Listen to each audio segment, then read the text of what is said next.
বিগত এক বছরে ঐক্য নিয়ে কার্যকর প্রচেষ্টা কতটুকু হয়েছে, আর পিআর এই সেই এগুলো দিয়ে কি পরিমাণ সময় ব্যয় করা হয়েছে।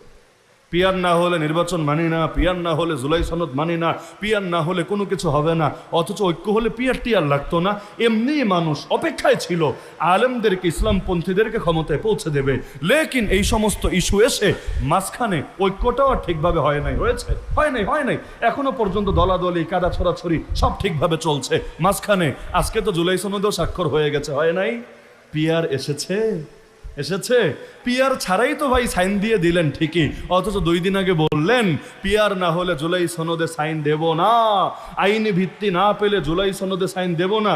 দিলেন তো ঠিকই, তো পানি ঠিকই খাইলেন, অযথা ঘোলা কইরাই তো খাইলেন। অথচ এই পরিমাণ মেহনত যদি ঐক্যের জন্য করতেন, সবাই বারবার বসে একটা রূপরেখা বানিয়ে ঐক্য যদি করতেন, এতদিনে বাংলাদেশে ইসলামের জয় জয়কার শুরু হয়ে যেত।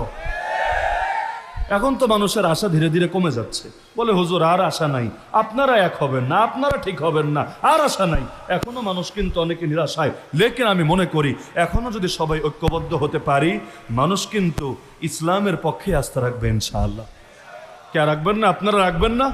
সবাই রাখবে ইনশাআল্লাহ। এমনকি মজার ব্যাপার কি জানেন, তখন সেকুলার দল যারা, ধর্মভিত্তিক দল না, সেকুলার দল যারা, তারাও বলতে শুরু করবে আমরাও ধর্মীয় মূল্যবোধে বিশ্বাসী, আমরাও ইসলামপন্থী, আমরাও ইসলামের পক্ষে আছি, খালি ভোট দিয়া দেখ বেটা আমরাও মদিনা সনদে দেশ চালাবো, আমরাও এই করব সেই করব, বলা শুরু করবে নাকি করবে না?